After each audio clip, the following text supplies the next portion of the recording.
Auction Box sekarang.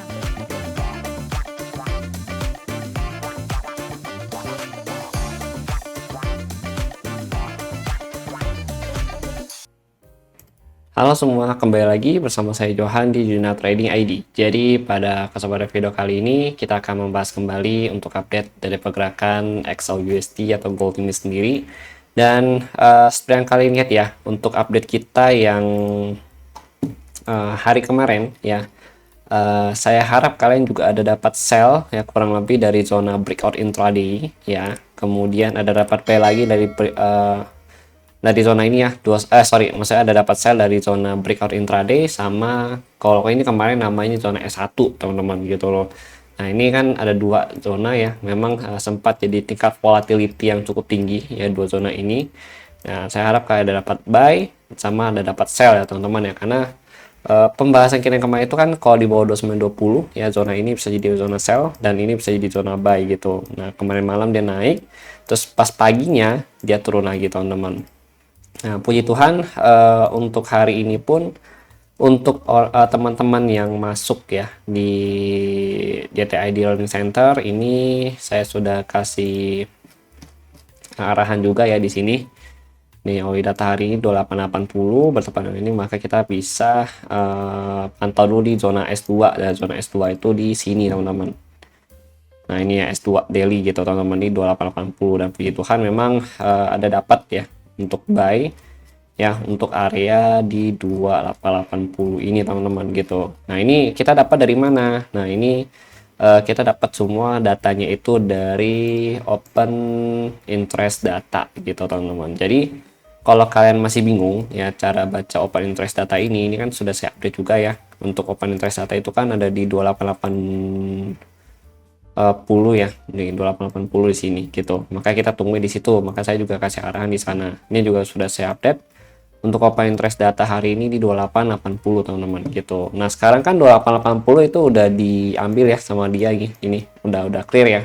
Berarti sisa si 2865 sama 2855 teman-teman gitu. Di bagian angka putnya ini memang kita perhatikan cukup besar ya, sehingga ini kita perlu bukan kita sih, lebih tepatnya gold ini ya, perlu agak effort dulu nih untuk bisa breakout dari 2880 gitu. Kita kan ikan teri gitu ya, dan kita bukan cenayang ya, jadi kita cuma bisa memanfaatkan data yang diberikan oleh market kepada kita teman-teman gitu. Makanya keluarlah si open interest data ini yang selalu saya pakai teman-teman gitu.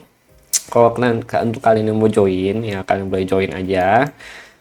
Misalkan gini ya, Bang, kenapa sih gold ini masih apa ya, bisa dikatakan dia turun terus ya? Karena yang pertama kalau kita lihat memang secara weekly ya itu memang belum ada koreksi. Jadi penurunan ini itu sebenarnya bukan penurunan yang benar-benar buat gold itu tuh berubah arah ya gitu ya, tapi ini baru masuk ke dalam kategori koreksi teman-teman gitu ya. Ini masuk ke dalam kategori koreksi gitu. Jadi kalau dia mau benar-benar berubah arah ya untuk si gold ya, itu gold ini harus benar-benar breakout dulu ya di bawah.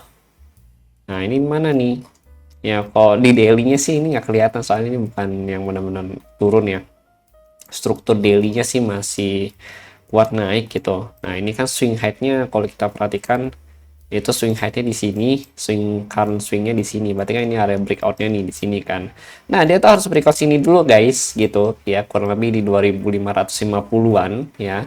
Baru dia bisa turun strukturnya gitu loh, teman-teman. Sedangkan perjalanan dari sini ke sini ini tuh jauh gitu loh. Jadi, kalau kalian bilang gold itu jadi downtrend atau apapun itulah ya, gitu ya. Menurut saya sih ini bukan downtrend, tapi ini lebih masuk ke ranah koreksi teman-teman, karena kalau downtrend harus break dari sini gitu loh teman-teman ya gitu. Dengan kondisi ekonomi yang sekarang ya, untuk gold bisa breakout turun ya di bawah 2700 itu agak berat gitu teman-teman ya. Paling mentok-mentok dia juga masuk sini ya, ini kurang lebih di 2800 2780-an ya. Ini dia retest lagi di area breakout entry-nya dia ya, ini untuk gold itu sendiri teman-teman gitu. Nah kemudian ini saya sudah buatkan lagi untuk mapping ya. Jadi ini mapping sama ya, gitu ya. Kalian tinggal olah aja sendiri nih. Ya ini mapping udah saya sesuaikan dengan open interest data. Nah ini yang pertama kan kemarin di sini dia udah clear. Ini saya ada kasih nih ya angka, bukan angka sih, ini tanda panah naik ya.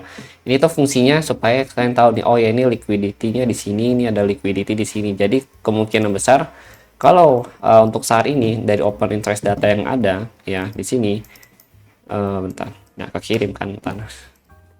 Ini ada di 2865, 2855. Nah, ini udah kita sesuaikan 2865. Sini ada liquidity, kemudian 2855 sini ada liquidity juga. Jadi dia bisa turun lagi begitu dia break dari 80 ini nih ya.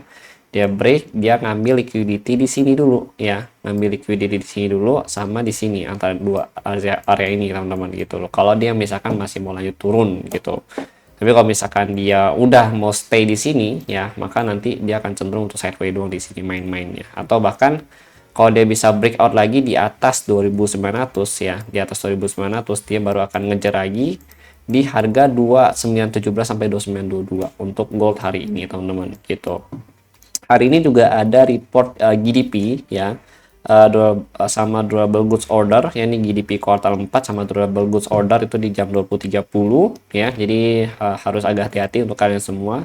Dan juga ada report dari initial jobless claim teman-teman gitu. Jadi kemungkinan minggu depan itu ada NFP dan pastinya ini juga market akhir bulan gitu. Jadi harus agak lebih hati-hati lagi pokoknya untuk kalian semua gitu teman-teman ya. Saya selalu mengingatkan ke kalian semua gitu. Pokoknya kalau kalian ngikutin mapping yang udah kita buat ya di channel YouTube, terus di Telegram, apalagi kalau kalian sudah join di learning center ya, bisa dipastikan kalian resikonya itu lebih rendah gitu. Ya karena memang gini. Saya bukan cenayang ya, tapi saya cuma bikin mapping ini tuh berdasarkan dengan open interest data yang saya punya gitu. Dengan open interest data yang saya punya. Jadi open interest data ini juga bisa kalian akses secara gratis gitu loh, maksudnya di CME Group gitu. Dan kalau kalian mau belajar cara bacanya juga ada di JTEC episode 60. Ya ini memang sangat membantu kalau untuk saya secara personal dan juga teman-teman yang memang sudah join ya di sini untuk learning center, mereka memang sangat terbantu sekali dengan open interest ini. Jadi menurut saya si open interest ini tuh ya bisa dikatakan ilmu yang cukup mahal ya gitu di sini gitu teman-teman. Jadi ini mappingnya kalian silahkan di copy aja, nanti akan saya share ke channel Telegram ya untuk kalian semua. Jadi jangan lupa di follow channel Telegram dan juga jangan lupa follow YouTube Juno Trading ID teman-teman gitu. Oke, jadi kalau dia mau kejar bawah sini, ya dia bisa break dulu 80. Kalau dia belum bisa mampu break 80, ya, karena dia open interestnya ini cukup banyak di 90-an di sini nih, ya. 90 sampai 80, jadi akan ada potensi dia sideways di 80-90 untuk range-nya, teman-teman. Ya, jadi dia potensi untuk sideways di kedua range ini sampai dia berhasil break dari salah satu kedua range ini. Dia break bawah berarti lanjut ke 65 sampai 55. Dia break atas berarti lanjut ke 2900 sampai 2917 sampai 2922 kembali gitu. Oke. Nah, ini kalau kalian tanya open interest data dari mana? Dari CME Group, teman-teman. Oke. Jadi terima kasih untuk kalian yang sudah join dan juga sudah nonton dan juga subscribe di YouTube Juno Trading ID. Dan kongres juga untuk kalian kemarin yang sudah dapat buy di kurang lebih di area sini ya di 2892 sampai 2900, bisa ngekor sampai 2917. Lalu dapat saya lagi nih ya untuk kalian semua, kongres banget karena kemarin kita juga ada dapat ya di sini untuk buy dan sell-nya. Ya ini dari teman-teman yang kemarin nih tanggal 26 ya, ini kita dapat ada buy ya, ini buy-nya tuh ya, ini kita dari zona yang memang sudah di update menggunakan si bagian open interest data itu teman-teman. Ini bukan promosi, cuma saya jelaskan ke kalian gitu loh, maksudnya ini loh kita dapat mapping, kita dapat data itu dari open interest data gitu teman-teman. Oke. Nah, jadi terima kasih bagi sudah nonton dan sampai jumpa pada next video.